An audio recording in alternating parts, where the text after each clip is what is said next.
राजस्थान कांग्रेस के कद्दावर नेता प्रताप सिंह खाचरियावास के घर जिस तरह से ईडी की सर्च हुई, क्या कुछ रहा ईडी की सर्च में और अब आगे क्या तैयारी है? हमारे साथ में प्रताप सिंह खाचरियावास मौजूद है, बातचीत करते हैं। सर, दिन भर कल आपके यहाँ ईडी की टीम आई, क्या रहा, क्या आउटकम निकल कर के आया? पहले ये चीज़ समझ में भी नहीं आ पाई और केस के बारे में भी कुछ डिटेल नहीं आ पाई थी। देखिए एक अब बात, क्या रहा पूरा दिन? देखिए ईडी की टीम सुबह 7 बजे आ गई थी। ईडी की टीम जब आई तो उन्होंने जो मुझे नोटिस दिया उसमें कहा था, हम सिर्फ इस प्रीमिसेस की सर्च का हमारे पास नोटिस है। मैंने कहा किस मामले में करोगे? सर सर्च हम करेंगे, उसके बाद आपसे डिस्कस करेंगे। आप सर्च कर सकते हो। तो मैंने कहा आप सर्च कर लो। अब सर्च की तो यहाँ पैसे नहीं थे ज़्यादा, तो बोले वो बच्चों से पूछा, जो मेरे को बच्चों ने बाद में बताया कि बेटा यहाँ पैसे नहीं है। बोले अंकल पैसे तो आप पहले आते तो हमें बता देते, हम रख लेते पैसे कहीं से भर मंगा के।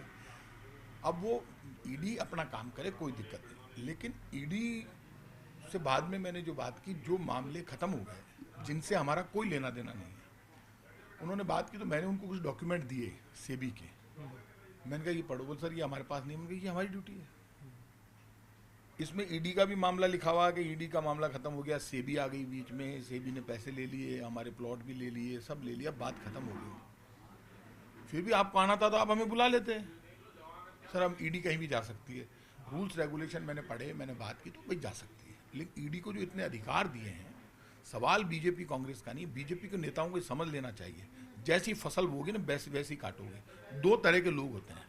सवाल यहाँ कांग्रेस बीजेपी का नहीं है। आप चाहते हो कि मैं राहुल गांधी के यहाँ पे कार्रवाई करूँ, झूठी नेशनल हेराल्ड, तो राहुल गांधी जब पैदा नहीं हुए, राजीव गांधी जब पैदा नहीं, उससे पुराना है, उसमें चार्जशीट पेश कर दी बिना सबूत के। ये ईडी के हालात हैं। और आप ये बताइए, जो ईडी बिना सोचे समझे गांधी परिवार को, राहुल गांधी को, जिसके पिताजी की हत्या हो गई, जिनकी राजीव गांधी जी के चित्रे चित्रे उड़ गए, और इंदिरा गांधी जी उनकी दादी जब वो स्कूल में पढ़ते थे, उनको तो दुनिया ने देखा प्रधानमंत्री रहते हुए मार दिया आतंकवादियों ने। लेकिन आयरन लेडी ने बांग्लादेश के टुकड़े कर दिए, पाकिस्तान के टुकड़े बांग्लादेश बना दिया। आप उस परिवार के पीछे ऐसे हाथ धो के पड़े हो कि बिना सोचे समझे ईडी उनको बुला लेती है। आप करो कार्रवाई, लेकिन चाहे राहुल गांधी हो, चाहे प्रताप सिंह हो, चाहे डोटासरा हो, चाहे कांग्रेस का कोई लीडर हो, आपने किसी को भी छोड़ा नहीं है बाकी। अब ईडी ने काम कर दिया। अब मैं ये करूंगा, ये मेरे फादर लक्ष्मण सिंह जी शेखावत का मकान है। कल बीजेपी के एक दिन नेताओं को मैंने सुना, वो कह रहे भैरव सिंह जी का नाम मतलब तेरे बाप लगते हैं क्या भैरव सिंह जी? इस भाषा में सुनने किसी बीजेपी के नेता के पिताजी लगते हैं क्या? मेरा तो बड़ा बाप लगता है। और मेरे उनके छोटे भाई लक्ष्मण सिंह जी शेखावत जिंदा है। अब वो उनके छोटे भाई लक्ष्मण सिंह जी शेखावत को भी परमिशन लेनी पड़ेगी बीजेपी से भैरव सिंह जी का नाम लेने के लिए। और अब बीजेपी की पोल मैं खोलूंगा, राजस्थान में बजरी घोटाला कैसे हो रहा है, आईफा में घोटाला कैसे हुआ, सारे सबूत दूंगा, सारे जो जो इन्होंने 1.5 साल में दिए। मेरे ऊपर तो कोई घोटाले का आरोप नहीं है, हमारे ऊपर तो आप बार बार ईडी किसी भी मामले में, आपने तब भी भेजी थी जब कांग्रेस सरकार बहुमत साबित कर रही थी। क्या बिगाड़ लिया मेरा? आप उस आदमी के ऊपर अटैक कर रहे हो जो वॉरियर है। वॉरियर को आप प्रताप सिंह से ये चाहो कि उसको लड़कर हम दबा लेंगे? अरे छोड़ो यार, हम तो मौत से नहीं डरते, किसको मारने निकले हो? हम गोपीनाथ जी के भक्त हैं, खाचरियावास वाले। गोपीनाथ जी कृष्ण का रूप है। ये गोविंद देव जी के में 100 करोड़ रुपए खा जाते हैं, उनके खर्च कैंसिल कर देते हैं कांग्रेस सरकार के। और आईफा में चिकन मटन और शराब की पार्टी में 100 करोड़ खर्च कर देते हैं। एक रात में नाचने गाने झटके खाने के और पैसे दे दिए। इनके दर्द चालू हो गया, हमारे वीडियो क्यों डाल रहे हो, हमारे शराब के ऊपर आरोप क्यों? तो तुमने पी है, नहीं पी तो बता दो किस किसने नहीं पी, मैं भी बता दूंगा वीडियो। तुमने डांस नहीं किया, तुमने चिकन मटन की पार्टी नहीं की, 100 करोड़ रुपए लगा दिए एक रात में राजस्थान की जनता के। दर्द चालू हो गया कि बोलता क्यों है? बोलूंगा, जेल भेज सकते हो। और मारने जब निकलोगे प्रताप सिंह के ऊपर, यदि बीजेपी की सरकार गोली चलाएगी तो राजस्थान में आज भी, राजस्थान का हमारा परिवार इतना बड़ा है, जिस दिन गोली चलाएंगे उसका जवाब देंगे। ये जो बीजेपी ने रास्ता खोला है, बीजेपी ये समझ ले कि इन्होंने आग में हाथ दिया है। और मेरे परिवार में, मेरे घर पर आओगे, मेरे फादर अब वो 86 ईयर्स हैं, उनकी तबीयत ठीक नहीं है, अभी एससीसी में एडमिट थे, अब घर आ गए। मेरी मदर 2 महीने तक आईसीयू में थी, आपको पता है, फिर वो आ गए। अरे शर्म करो, पूछ लेते, मेरे को बुला लेते ना, मेरे से दर्द है ना, मेरे को बुला लेते। और मुझे कोई किसी पार्टी से डर नहीं। ये सुन लें, आज हमारा कांग्रेस का प्रदर्शन भी है, राहुल गांधी को आपने चार्जशीटेड कर दिया, किस आधार पर कर दिया? हंस रहे थे, मैंने कल टीवी की बहस सुन रहा था, सारे एंकर बोल रहे थे किस आधार पर कर दिया। तो आप तो कुछ भी कर सकते हो, लेकिन ये समझ लें मेरे घर पे कल आए, मुझे उम्मीद नहीं थी कि हजारों की तादाद में लोग आ जाएंगे। कल आपने सीएम हाउस की सिक्योरिटी बढ़ा दी, मैं तो अभी टीवी पे खबरें देख रहा था, और सब तरफ आदमी घुस रहे थे, तो आपने बैरिकेटिंग कर दी चारों तरफ, यहाँ मतलब 5 किलोमीटर के एरिया में, मेरे कोई आएगा ही नहीं खाचरियावास हाउस पे। तो मैंने थोड़ा ना बुलाया था, वो तो अपने आप आ रहे थे, वो सब जानते हैं सांच को आँच नहीं। तो लोग इकट्ठे नहीं होंगे। आप किसी के घर पे हमला करने जाओगे, ईडी घुसा दोगे। अब यहाँ की राजस्थान की सरकार नहीं कर सकती कार्रवाई, तो ईडी को बुला लेते हैं। डबल इंजन की सरकार है ना, या तो इंजन राजस्थान वाला चढ़ा दो प्रताप सिंह के सीने के ऊपर, और राजस्थान वाला नहीं चढ़े तो दिल्ली वाला बुला के चढ़ा दो। तो किस किस के चढ़ाओगे? आप राहुल गांधी को भी मारना चाहते हो, प्रताप सिंह को भी मारना चाहते हो, आप पूरे राजस्थान में डोटासरा को भी मार, सबको आप मारना चाहते हो, और कांग्रेस मुक्त भारत की बात करते हो। अरे कौन सा कांग्रेस मुक्त भारत है? ताकि हवा निकल जाओ, थे पाप कर रिया हो, थे कोई का ही सगा को नहीं, सौ ज़्यादा थे हिंदू मुसलमान का नाम पर झंझट करा करूँ, सिर्फ एक उसी बात पे बोलते रहते हैं वक्फ। अरे गरीबी महंगाई से मर रहा है लोग। आटे पर आपने टैक्स लगा रखा, आटे पर फूलिया पर टैक्स लगा रखा, जीएसटी लेते। कांग्रेस ने ये टैक्स नहीं लगाया आटे पे, कभी कांग्रेस ने टैक्स नहीं लिया। आटे पर रोटी पर कांग्रेस ने टैक्स लगाया कभी? पेट्रोल डीजल दुनिया में $60 प्रति बैरल आप अभी तक महंगा कर रखा है। भारत की सरकार रोज टैक्स लगा देती है, तुरंत बढ़ा के एक्साइज ड्यूटी उसमें कर, लेकिन भारत सरकार महंगाई गरीबी बेरोजगारी पर नहीं बोलेगी। और सारे मुद्दों से ध्यान हटाने के लिए जो कर रही है भारत सरकार, और राजस्थान की सरकार तो फेल है, बजरी में खा रहे हैं, हर जगह लूट है। कितने टेंडर हुए, कितने घोटाले हुए, कितनी ज़मीनें इन्होंने वहाँ दे दी सब जगह। किसको हम बताएंगे राइजिंग राजस्थान में क्या घोटाला हुआ, सब खुलेंगे। अब मैं तो जयपुर में शांति से बैठा था, अब मेरे घर में ही घुस गई बीजेपी ईडी को लेकर, तो मैं भी इनके घरों में घुसूंगा, मैं भी राजस्थान में घूमूंगा, मैं भी इलाज करूंगा।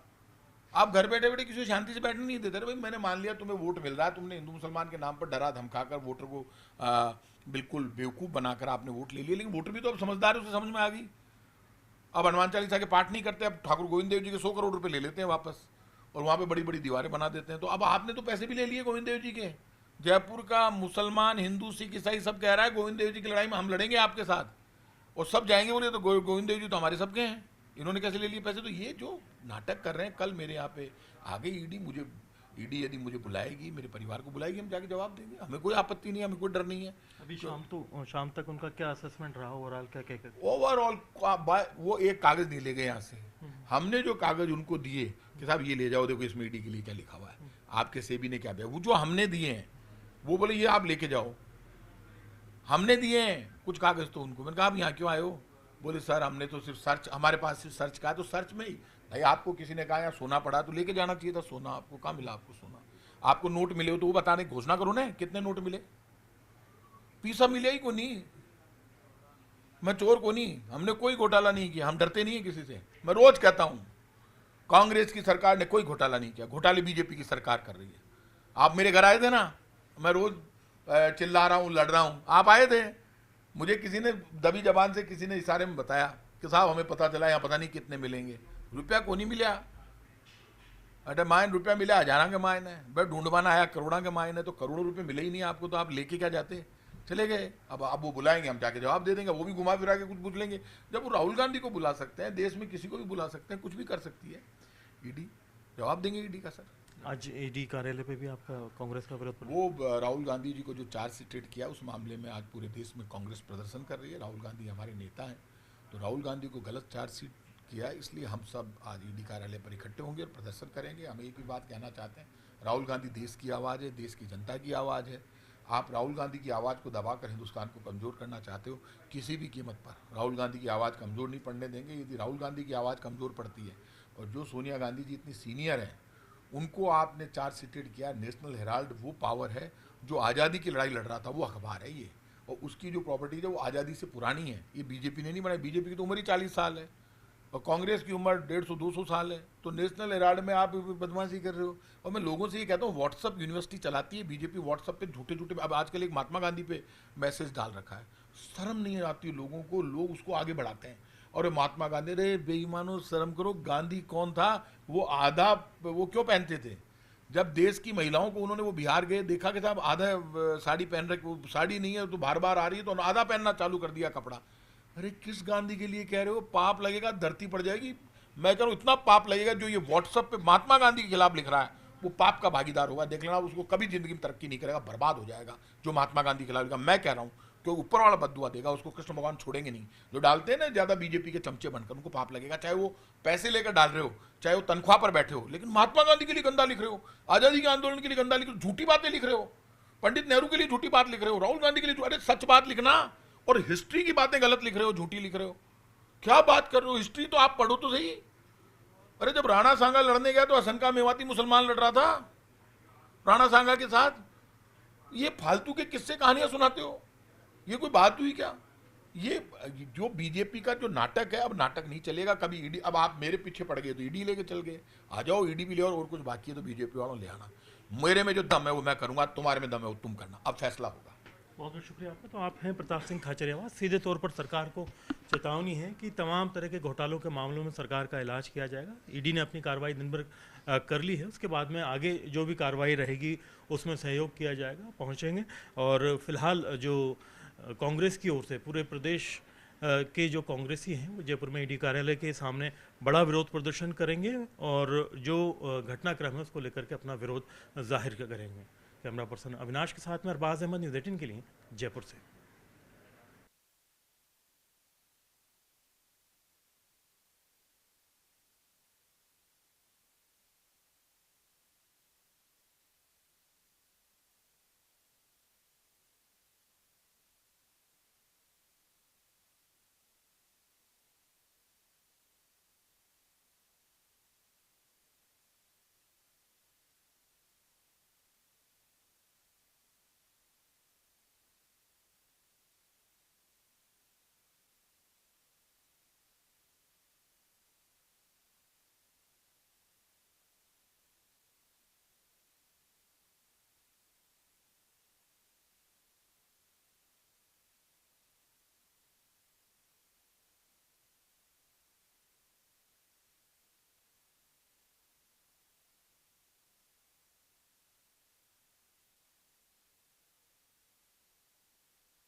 राजस्थान में अगले 4-5 दिन मौसम अपने तल्ख तेवर दिखाने वाला है। सूरज आग बरसाएगा और प्रदेश के अंदर जो टेम्परेचर है वो 46 के पार जाएगा। राजस्थान में पिछले 24 घंटे में अगर देखा जाए तो बाड़मेर क्षेत्र 45 के पार रहा, और वहीं पर अगर सबसे कम तापमान की बात की जाए तो 12 अंता में सबसे कम तापमान दर्ज किया गया है। अगले आने वाले 4 से 5 दिन प्रदेश में मौसम बिल्कुल शुष्क रहेगा, और ख़ास तौर पर बात की जाए तो प्रदेश में अभी जो तापमान है वो औसत से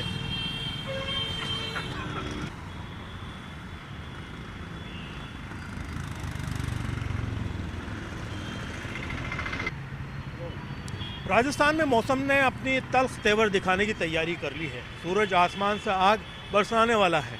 प्रदेश के अंदर अगले 4-5 दिन मौसम विभाग की चेतावनी है कि हीट वेव का दौर चलेगा। कहीं पर सीवियर हीट वेव तो कहीं पर नॉर्मल हीट वेव दर्ज की जाएंगी। पिछले 24 घंटे की अगर बात करें तो बाड़मेर राजस्थान में मौसम अपने तल्ख तेवर दिखाने वाला है। सूरज आसमान से आग बरसाएगा। मौसम विभाग की चेतावनी है कि अगले 4-5 दिन हीट वेव का दौर जारी रहेगा। कहीं पर सीवियर हीट वेव दर्ज की जाएगी। राजस्थान में मौसम अपने तल्ख तेवर दिखाने वाला है। अगले 4-5 दिन प्रदेश के अंदर हीट वेव का दौर जारी रहेगा। मौसम विभाग की चेतावनी है कि जो प्रदेश के पश्चिमी राजस्थान के इलाके हैं वहाँ पर तापमान काफ़ी ज़्यादा रहने वाला है। वहीं पर अगर बात की जाए तो प्रदेश में पिछले 24 घंटे की तो बाड़मेर क्षेत्र के अंदर सबसे ज़्यादा तापमान 45 के पार दर्ज किया गया है, जबकि सबसे कम तापमान 12 के अंता में दर्ज किया गया है। प्रदेश में अगले 4-5 दिन मौसम शुष्क रहेगा। हालांकि 18 और 19 को एक हल्का पश्चिमी विक्षोभ ज़रूर आएगा, जिसका असर उत्तरी राजस्थान के ऊपर देखने को मिलेगा। फिलहाल जो तापमान के हालात हैं वो औसत तापमान से 5 से 6 डिग्री ज़्यादा हैं। आने वाले दौर में यहाँ पर राहत मिलने के आसार भी नहीं है। ऐसे में मौसम विभाग की ओर से एडवाइजरी भी जारी की गई है कि लोग अपना ध्यान रखें, क्योंकि मौसम ज़्यादा गर्म रहने वाला है। ऐसे में कई स्थानों पर अगर देखा जाए तो हीट वेव का दौर जारी रहेगा, तो कहीं पर सीवियर हीट वेव भी दर्ज की जाएंगी। मौसम विभाग ने ये भी कहा है कि कई स्थानों पर जो सामान्य रात का तापमान होता है वो भी ज़्यादा रहने वाला है। फिलहाल अपने आप का ध्यान रखने की ज़रूरत है। ख़ास तौर पर गर्मी के दौर में लगातार ज़्यादा धूप में ना रहें, और जो पानी है वो पीते रहें, और जो धूप से बचाव के जितने भी इंतज़ाम कर सकते हैं वो इंतज़ाम करें। कैमरा पर्सन अविनाश के साथ में अरबाज अहमद, न्यूज़ 18 के लिए जयपुर से। Thank you sir.